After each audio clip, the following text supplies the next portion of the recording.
Assalamualaikum warahmatullahi wabarakatuh. Saya Alifia Zahra, NPM 19-10301, kelas G Hukum Ekonomi Internasional. Di video kali ini, saya akan membahas tentang kerjasama ekonomi internasional dan kebijakan perdagangan internasional. Yang pertama, saya akan membahas kerjasama ekonomi internasional. Kerjasama ekonomi internasional. Kerjasama internasional merupakan suatu kerjasama yang dilakukan antara satu negara dengan negara lain dengan memiliki tujuan bersama dan saling menguntungkan, namun tetap berpedoman dengan politik dan ekonomi dari negara-negara yang menjalin kerjasama. Menurut Parwita dan Yani, kerjasama internasional yaitu sistem hubungan dengan berdasarkan pada kehidupan internasional yang terbagi dalam berbagai bidang seperti ideologi, ekonomi, politik, sosial, budaya, lingkungan hidup, kesehatan, pertahanan, dan keamanan. Selanjutnya, tujuan kerjasama ekonomi internasional. Yang pertama, mempererat persahabatan. Menjalin hubungan kerjasama internasional nantinya akan berdampak pada eratnya persahabatan antara negara yang saling melakukan kerjasama. Hal ini mampu menghindari kita dari rasa permusuhan antar negara-negara yang mengikuti kerjasama. Yang kedua, menciptakan perdamaian dunia. Salah satu dampak kerjasama internasional bisa dilihat dari terciptanya perdamaian dunia. Kemudian yang ketiga yaitu meningkatkan pertumbuhan ekonomi pada setiap negara. Salah satu faktor banyak negara yang menjalani kerjasama adalah untuk menjunjung serta meningkatkan pertumbuhan ekonomi negara tersebut. Contohnya seperti negara Indonesia yang negara berkembang. Untuk mencapai dan menjadikannya negara yang maju, Indonesia melakukan kerjasama internasional dalam bidang ekonomi. Misalnya yaitu pada sektor pariwisata. Kemudian yang keempat yaitu memperluas tenaga kerja. Kerjasama internasional juga mampu memperluas tenaga kerja, bukan TKW, melainkan tenaga ahli. Biasanya berawal dari pertukaran pelajar. Adanya pertukaran pelajar, hasil dari kerjasama internasional nantinya akan memberi dampak baik pada tenaga kerja ahli yang handal, serta dengan pertukaran pelajar membuat sektor tenaga kerja menjadi lebih luas dan mempunyai skill yang cukup baik. Kemudian asas-asas kerjasama ekonomi internasional. Yang pertama itu ada asas teritorial, asas kebangsaan, dan asas kepentingan umum. Untuk asas teritorial merupakan asas yang didasarkan pada kekuasaan negara atas daerah atau wilayahnya. Kemudian asas kebangsaan.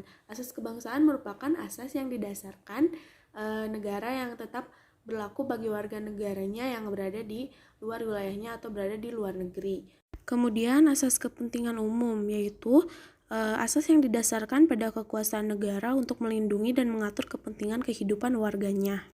Selanjutnya, bentuk kerjasama ekonomi internasional.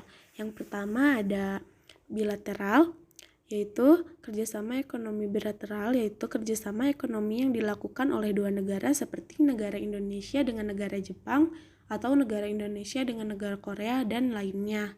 Kemudian yang kedua yaitu regional. Kerjasama ekonomi regional yaitu bentuk dari kerjasama ekonomi yang dilakukan oleh beberapa negara yang masih di lingkup kawasan. Contohnya yaitu seperti ASEAN.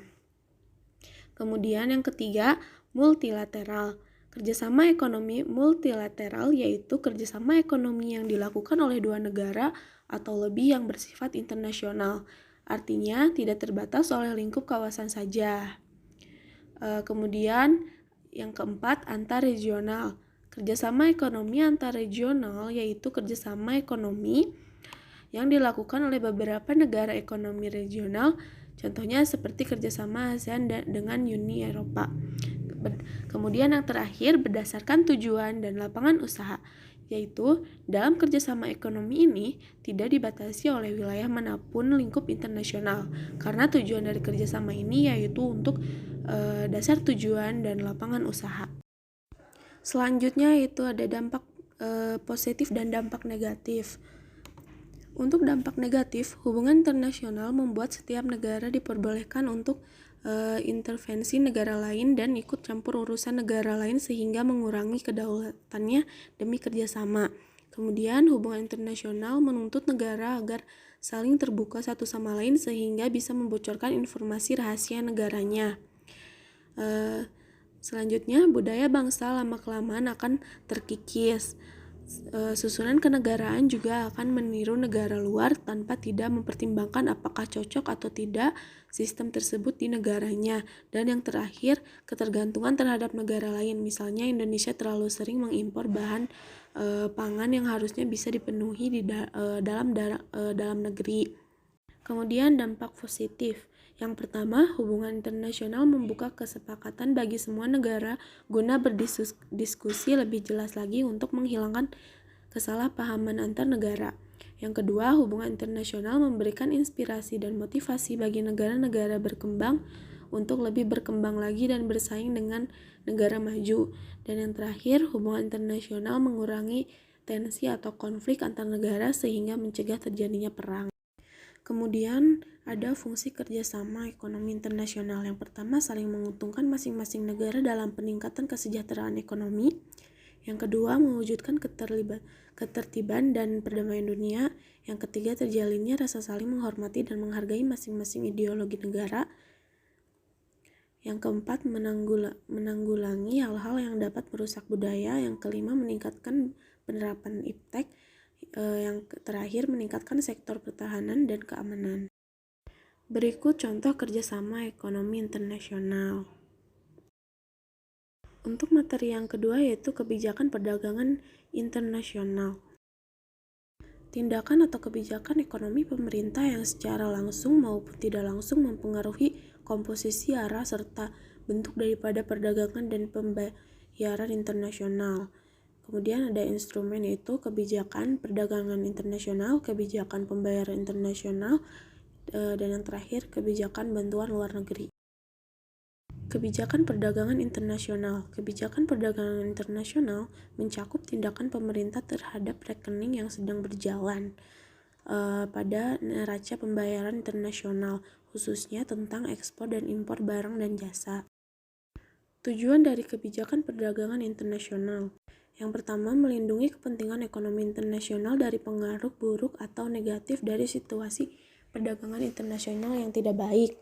Kemudian yang kedua, melindungi kepentingan industri di dalam negeri. Yang ketiga, melindungi lapangan kerja. Yang keempat, menjaga keseimbangan BOP. Dan yang terakhir, menjaga tingkat pertumbuhan ekonomi yang cukup tinggi. Dan yang keenam, menjaga stabilitas nilai tukar. Lalu ada kebijakan ekspor. Berbagai tindakan dan peraturan yang dikeluarkan pemerintah baik secara langsung maupun tidak langsung yang mempengaruhi struktur, komposisi, dan arah transaksi serta kelancaran usaha untuk peningkatan devisa ekspor suatu negara. Kebijakan di bidang ekspor dibedakan menjadi dua. Yang pertama, kebijakan ekspor dalam negeri dan kebijakan ekspor luar negeri. Kemudian kebijakan impor. Berbagai tindakan dan peraturan yang dikeluarkan pemerintah baik secara langsung maupun tidak langsung yang mempengaruhi struktur, komposisi, dan arah transaksi serta kelancaran usaha untuk melindungi atau mendorong pertumbuhan industri dalam negeri dan penghematan devisa. Di bidang impor dibedakan menjadi dua. Yang pertama, kebijakan tarif barrier dan kebijakan non-tarif barrier. Kebijakan tarif barrier 1. Yang pertama itu bentuknya adalah bea masuk. Pembebasan bea masuk atau tarif rendah yaitu 0% sampai 5% untuk bahan kebutuhan pokok dan vital. Contoh, beras, mesin-mesin vital, alat-alat militer. Yang kedua, tarif sedang. Itu dari 5% sampai 20% dikenakan untuk barang setengah jadi dan barang-barang lain yang belum cukup diproduksi dalam negeri. Yang ketiga, tarif tinggi di atas 20% dikenakan untuk barang-barang mewah dan barang-barang lain yang sudah cukup produksi dalam negeri. Kebijakan tarif barrier yang kedua. Tarif adalah pungutan bea masuk yang dikenakan atas barang impor yang masuk atau dipakai atau dikonsumsi habis di dalam negeri. Sistem pungutan dari tarif bea masuk yaitu ada bea harga. Besarnya pungutan bea masuk atas barang impor ditentukan oleh tingkat persentase tarif yang dikalikan harga dari barang tersebut.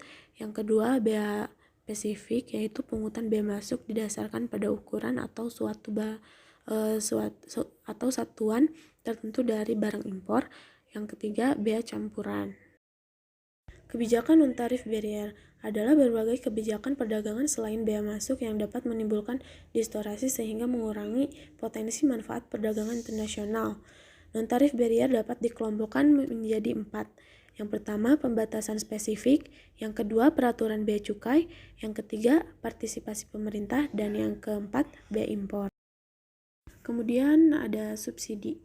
Subsidi adalah kebijakan pemerintah untuk memberikan perlindungan atau bantuan kepada industri dalam negeri dalam bentuk peringanan pajak, pengembalian pajak, fasilitas kredit, subsidi harga, dengan tujuan yang pertama menambah produksi dalam negeri, yang kedua mempertahankan jumlah konsumsi dalam negeri, yang ketiga menjual dengan harga yang lebih murah daripada produk impor.